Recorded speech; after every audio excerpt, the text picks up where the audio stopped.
Hey, good morning, everyone. Thank you so much for joining us. And of course, thank you to the Biden-Harris administration for signing this crucial piece of legislation in 2022 and implementing it so quickly. It really is an incredible accomplishment that a piece of legislation has accomplished so much in such a short period of time.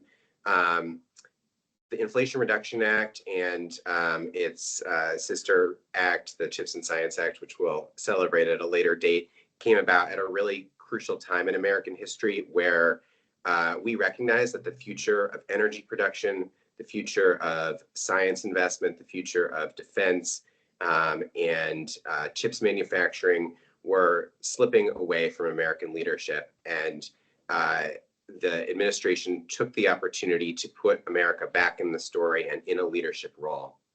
Let's think back to where we were in 2022, a supply chain pinch creating inflation and causing a pinch in Americans' wallets, a pandemic hangover that was a drag on our economy, and coming out of, candidly, a manufacturing slump that manifested in the late 2010s.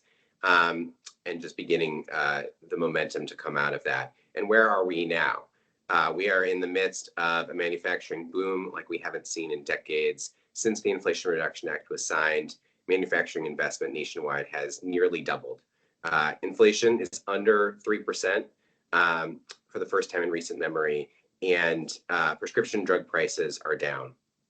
And nowhere is that more true than right here in Michigan. We've received $26 billion across, our state, local, private sector, individual subsidies all across Michigan from the Inflation Reduction Act, and that has created more than 20,000 good-paying jobs right here in Michigan. According to a recent report, over 62 new projects have launched in Michigan.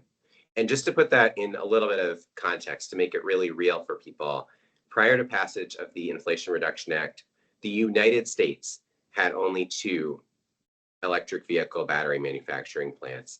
Today, 34 are planned, and 5 of those are in Michigan alone.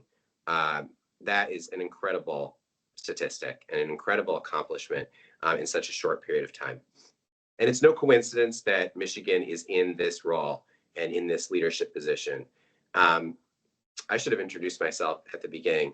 I am Zachary Kolodin, the Chief Infrastructure Officer for the Governor and the Director of the Michigan Infrastructure Office.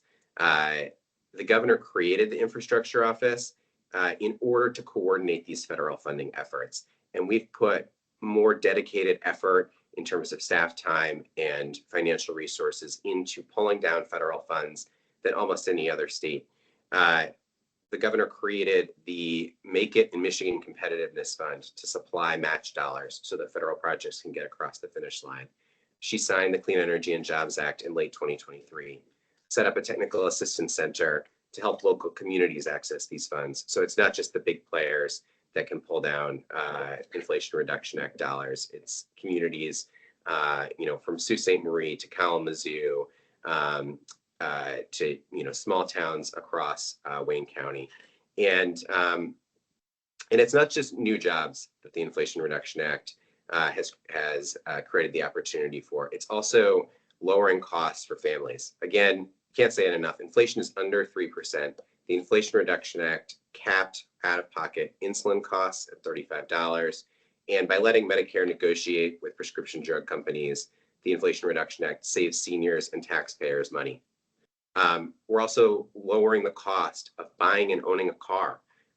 The EV subsidies available through the Inflation Reduction Act open up access to the electric vehicle market, reducing the cost, the upfront cost of owning a car, and then giving folks access to the lower maintenance costs and lower energy costs associated with electric vehicles. That's not all as far as energy costs go, and I'm going to turn it over to Director Phil Roos of the Department of Environment, Great Lakes and Energy to further discuss how the IRA is revolutionizing climate investment and lowering energy costs for individuals. And if you'll just give me a second, I'm going to spotlight him so you can see him more clearly.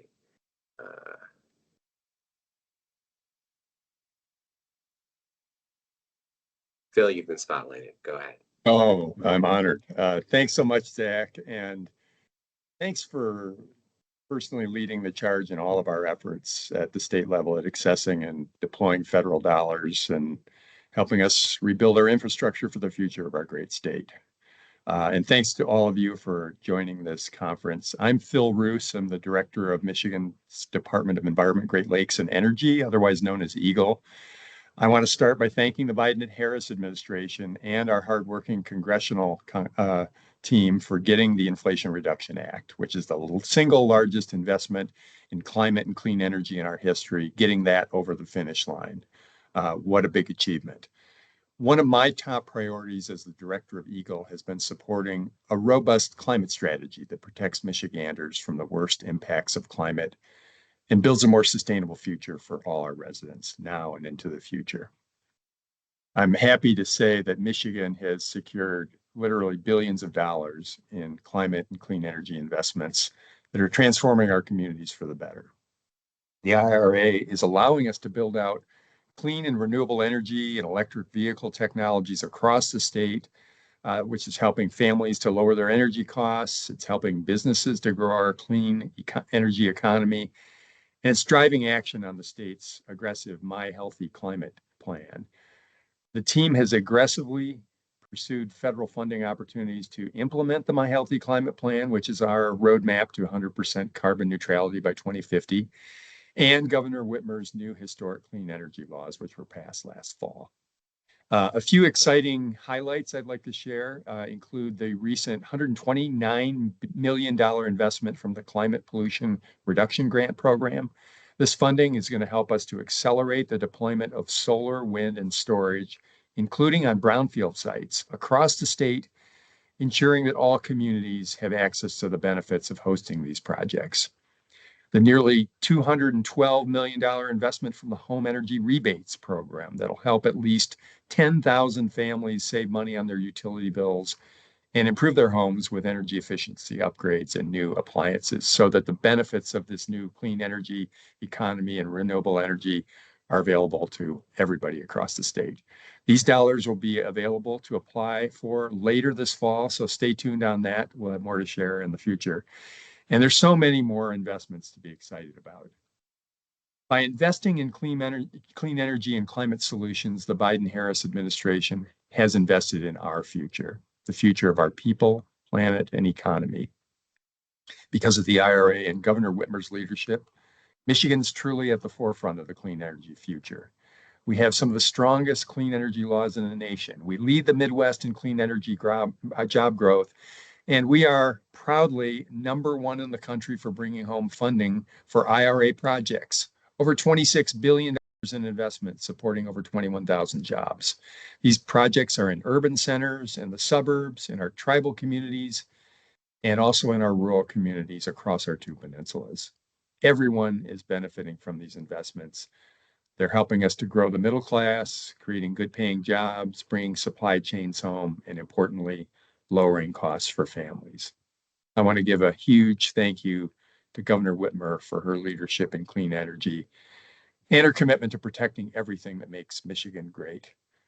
By working together, building coalitions of diverse voices, and investing state and federal dollars into our communities, we can drive real, meaningful, lasting change. And the IRA has helped us to do that. But we have more work to do, and I'm excited to see what the future holds and to be able to share more with you in the months and years ahead.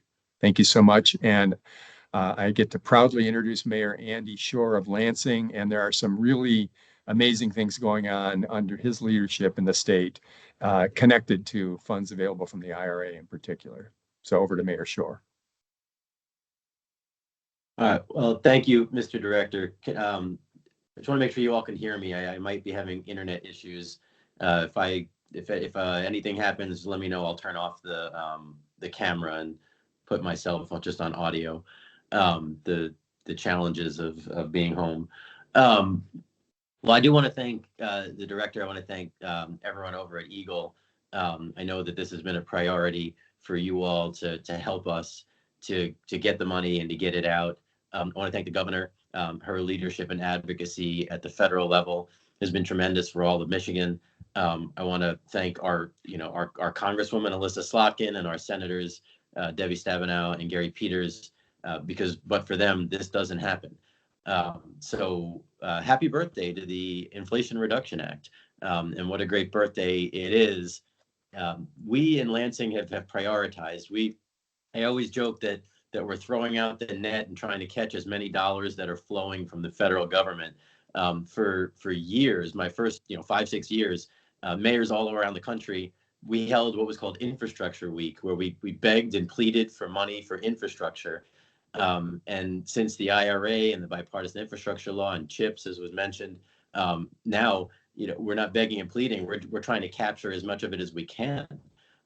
So it's a very big difference from saying, please, we need, to thank you for doing that, and we're going to ask for what we can for our communities to help out our cities and our state.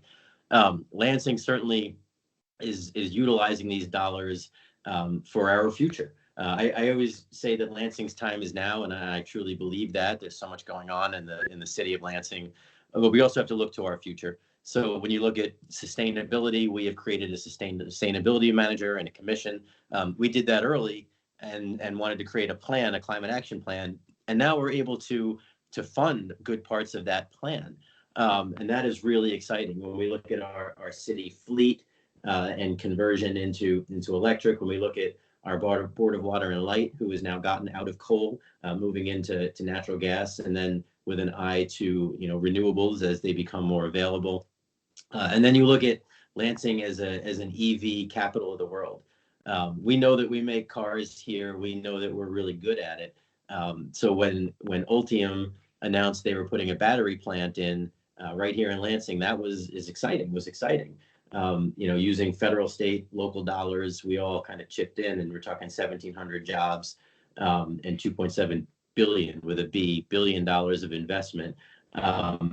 Now you add on to that through the IRA, through the Inflation Reduction Act, another $8 million for chargers. So when people come in, they don't have to worry about not having chargers. Now we'll have a better charger infrastructure. And also through the IRA, through the Inflation Reduction Act, another $500 million that is coming along to help GM convert in production of cars. So with this Inflation Reduction Act, you look at the future, which is an EV future, as we try and do less in oil and gas and think about our climate and our atmosphere and our kids and our youth. We're going to not only build the cars here, we're going to build the cars, we're going to build the batteries that go in the cars, and we're going to have the EV infrastructure. So that stuff's really exciting. And then add into that a variety of other things that we were able to draw down from the Inflation Reduction Act. We got a Safe Streets for All grant for about $168,000. We received a USDA urban tree canopy grant for $5 million. When you look at climate action and in our plan, the tree canopy is hugely important because it reduces heat for those in our neighborhoods. It provides equity. The tree canopy is incredibly important. We are very proud of ours, but we know it's millions of dollars for every 1% that you want to increase your tree canopy. And the federal government's diving in and helping out communities. We're not done. We're looking at a whole variety of uses. The direct pay provisions in the Inflation Reduction Act, that is revolutionary.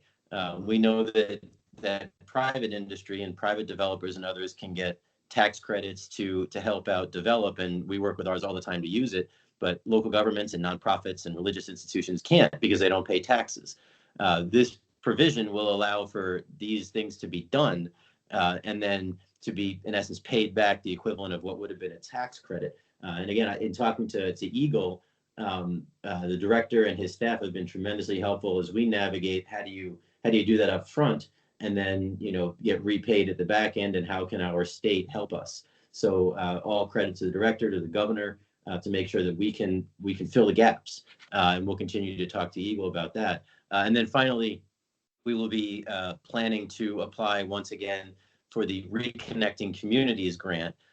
We know that in Lansing, 496, which I'm sure you've all traveled on, goes right through the heart of our city, but in the 1950s, it destroyed a middle-income African-American neighborhood in order to do this.